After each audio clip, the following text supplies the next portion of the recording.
हर खबर पर होगी आपकी पकड़। डाउनलोड कीजिए एबीपी लाइव ऐप। और ये वक्त है यूपी के मोस्ट वांटेड अपराधी विकास दुबे की तलाश पर अपडेट का। कानपुर हत्याकांड के बाद विकास दुबे को फरार हुए करीब 150 घंटे हो गए। सोचिए 150 घंटे। इस दौरान उसके सिर पर इनाम बढ़ता जा रहा है, लेकिन विकास किसी के हाथ नहीं आ रहा है। इनाम किस तरह बढ़ रहा है? 50,000 से शुरू हुआ, 5 लाख तक पहुंच गया। कानपुर हत्याकांड के बाद से विकास दुबे पर इनाम की रकम 10 गुना बढ़ गई है, यानी हर घंटे लगभग 3,500 रुपए। लेकिन अब भी पुलिस के हाथ खाली। 2 जुलाई तक इनाम था 50,000 रुपए। 9 जुलाई तक इनाम बढ़कर हो गया 5 लाख रुपए। विकास दुबे के सिर पर इनाम 7 दिन में 10 गुना बढ़ गया। तब से दिन गुजरते जा रहे हैं, इनाम भी बढ़ता जा रहा है, लेकिन अब तक विकास दुबे पुलिस के हत्थे नहीं चढ़ पाया। पुलिस इस मोस्ट वांटेड पर जिस हिसाब से इनाम की रकम बढ़ाई जा रही है, जरा उसे प्रति घंटे के हिसाब से समझते हैं।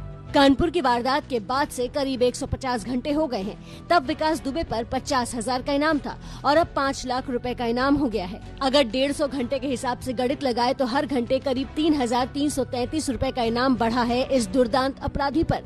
लेकिन नतीजा फिर भी सिफर। सिर्फ यही नहीं, इस कुख्यात अपराधी के पीछे 7 दिन से पुलिस की 40 टीमें लगी हुई हैं। लेकिन पुलिस जब तक पहुंचती, विकास दुबे उससे पहले ही वहां से फरार हो गया। इसीलिए पुलिस अब दिल्ली एनसीआर में हाई अलर्ट पर है। पुलिस की नाकेबंदी और चेकिंग की आप ये तस्वीरें देख रहे हैं। नोएडा में गाड़ियों की चेकिंग की जा रही है, गाड़ियों से काले शीशे हटाए जा रहे हैं। ग्रेटर नोएडा में भी अपनी कार लेकर चल रहे लोगों का मास्क उतार कर देखा जा रहा है। यही नहीं, दिल्ली और नोएडा के बॉर्डर पर भी आने जाने वाली गाड़ियों की तगड़ी चेकिंग की जा रही है। विकास दुबे बेहद शातिर अपराधी था, अब इसमें तो कोई शक किसी को है नहीं। उसने पुलिस वालों की हत्या की बकायदा प्लानिंग की थी, और इस प्लानिंग का नतीजा था कि 8 पुलिस वालों को अपनी जान गंवानी पड़ी और विकास का बाल भी बांका नहीं हुआ।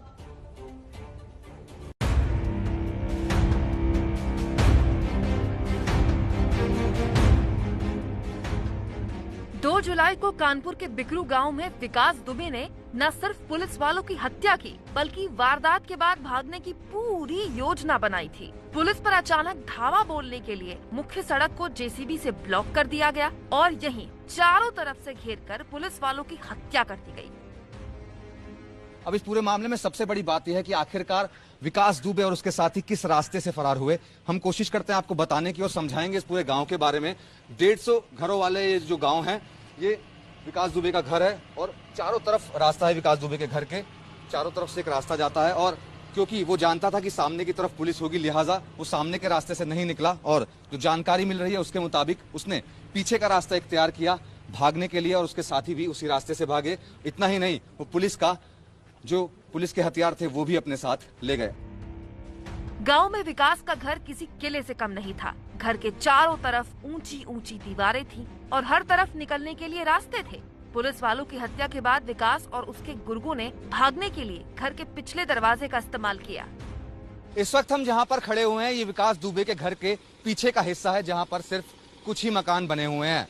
जैसा कि बताया जा रहा है, विकास दुबे ने इसी रास्ते को इख्तियार किया फरार होने के लिए और इसी रास्ते से होते हुए वो एनसीआर में पहुंचा। दरअसल ये जो रास्ता है, आपको बताना चाहेंगे, शिवली की तरफ जाता है। आगे खेत ही खेत हैं और सामने ये जो सड़क है सीधी मेन रोड पर निकल जाती है। वहां से होते हुए वो एनसीआर में दाखिल हुआ और जानकारी के मुताबिक जैसा कि विकास दुबे की आखिरी लोकेशन मिल रही थी वो औरैया थी।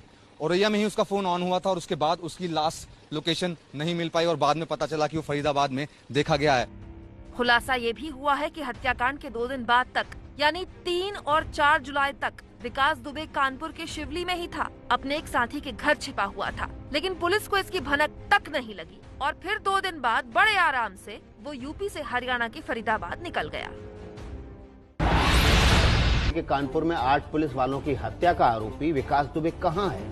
7 दिन बाद भी विकास दुबे को यूपी पुलिस क्यों नहीं पकड़ पाई है? विकास दुबे को लेकर एबीपी न्यूज आज एक बहुत बड़ा खुलासा करने जा रहा है। खुलासा ये कि विकास दुबे ने बिल्लौर के सीओ देवेंद्र मिश्रा को जाल में फंसाकर उनकी हत्या की। एबीपी न्यूज के खुफिया कैमरे में इस हत्याकांड के अहम चश्मदीद की गवाही रिकॉर्ड हुई है, जो ये साबित करती है कि विकास देवेंद्र मिश्रा को मारकर बहुत कुछ हमेशा के लिए दबा देना चाहता था।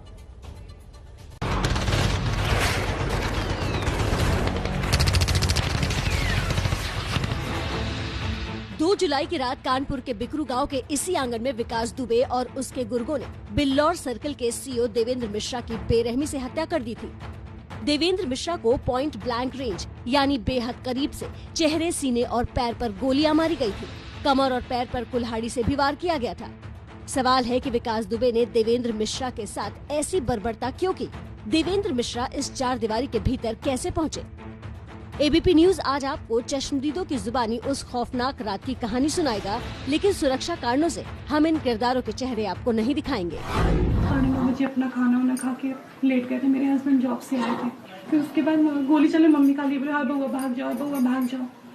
तो ये यहाँ से हाँ, तो ये हाफ लोअर पहने सो रहे थे, टी शर्ट वही पहने भाग गए। ना पैसे हैं पास में, ना कुछ है, ना एटीएम है, कुछ भी नहीं इनके पास।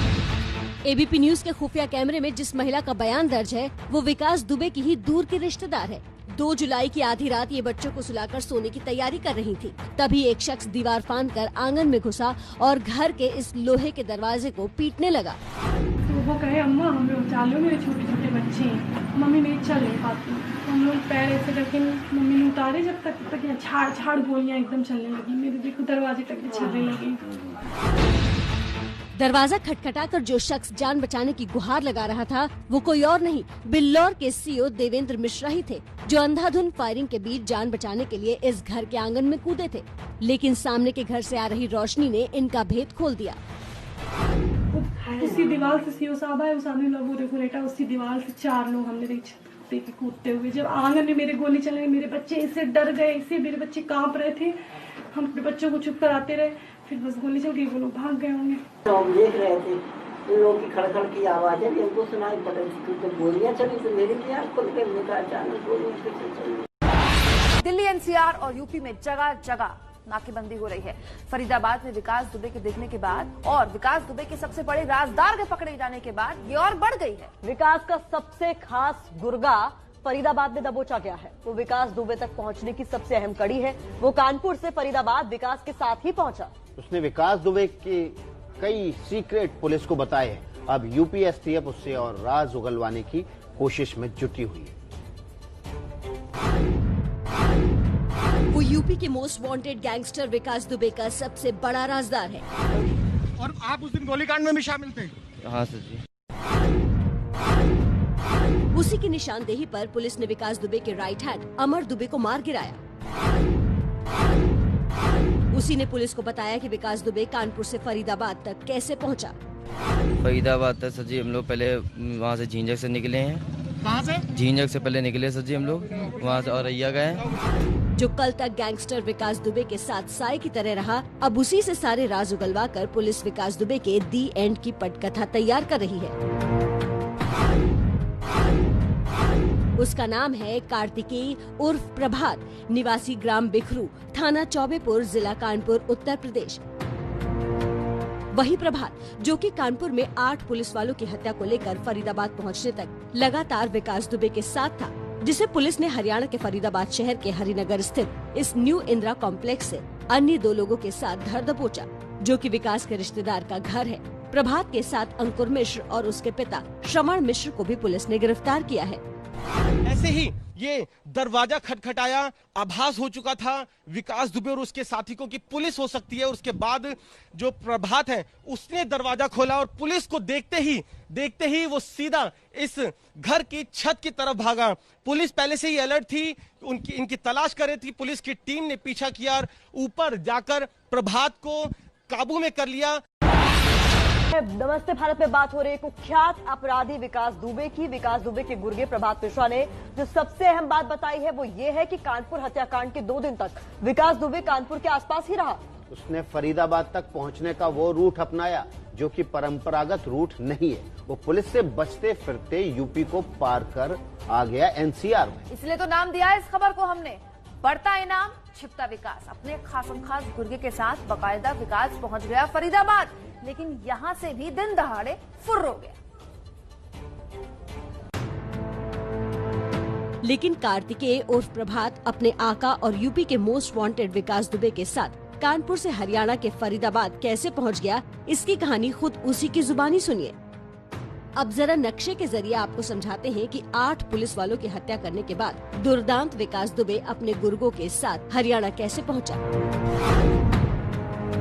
तो ये है विकास दुबे के कानपुर से भागने का रूट। वो कानपुर हत्याकांड के बाद 2 दिन दोस्त के घर यूपी के शिवली में रहा। उसके बाद यूपी के झींझक पहुंचा, फिर झींझक से यूपी के औरैया और औरैया से हरियाणा के फरीदाबाद पहुंच गया।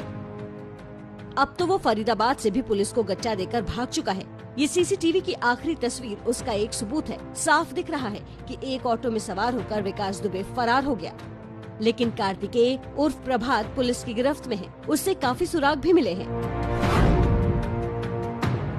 प्रभात और उसके साथियों से पुलिस ने 4 पिस्टल और 44 जिंदा कारतूस बरामद किए हैं। कार्तिकेय से वो 2 पिस्तौल भी मिली जो उसने और विकास ने कानपुर में जख्मी पुलिस वालों से छीनी थी। प्रभात आपका नाम है ना? तो कहाँ से आए थे, फरीदाबाद तक कैसे पहुँचे आप लोग? फरीदाबाद तक सर जी हम लोग पहले वहाँ से झींझक से निकले हैं। कहाँ से? झींझक से पहले निकले सर जी हम लोग, वहाँ से औरैया गए। औरैया जाने के बाद में। और आप उस दिन गोलीकांड में भी शामिल थे? हाँ सर जी। तो यहाँ कहाँ शरण ली थी, कहाँ शरण ली थी यहाँ पर? प्रभात अब विकास दुबे तक पहुंचने की सबसे अहम कड़ी है, क्योंकि यूपी के हमीरपुर में मारे गए अमर दुबे के बाद वही विकास दुबे का खास गुर्गा था। उसे अब कोर्ट ने ट्रांजिट रिमांड पर यूपी एसटीएफ के हवाले कर दिया है। नमस्ते भारत में लगातार आपको हम बता रहे हैं विकास दुबे को लेकर ताजा अपडेट तो यही है कि 150 घंटे हो गए विकास दुबे गायब है। मोस्ट वांटेड विकास दुबे की तलाश दिल्ली एनसीआर में तो हो ही रही है, साथ ही यूपी के अलग अलग हिस्सों में भी हो रही है। खोजबीन जारी है। हम आपको लगातार जो 8 तस्वीरें दिखा रहे हैं, ये वो तस्वीरें हैं जो उत्तर प्रदेश पुलिस की मेहनत तो दिखाती हैं, लेकिन हाथ खाली भी दिखाती हैं। यूपी के हाथरस में विकास के पोस्टर चस्पा किए गए हैं, जालौन में वाहनों की तलाशी ली जा रही है, शामली में विकास के पोस्टर लगे हैं, झांसी में भी जगह जगह उसके पोस्टर चिपका दिए गए। बागपत में, बुलंदशहर में, भरतपुर राजस्थान में और सोनभद्र में भी विकास दुबे की तलाश हो रही है। 10 राज्यों की पुलिस ढूंढ रही है, 40 से ज्यादा एसटीएफ की टीमें लगी हैं, लेकिन विकास दुबे पुलिस की पहुंच से दूर है। तो जगह जगह विकास की तलाश हो रही है। 10 राज्यों में अलग अलग राज्यों की पुलिस अपने अपने इलाकों में विकास को ढूंढ रही है, लेकिन विकास का कोई अता पता नहीं। उत्तर प्रदेश मुक्त हो गया है विकास, ऐसा लगता है। भी कटेगा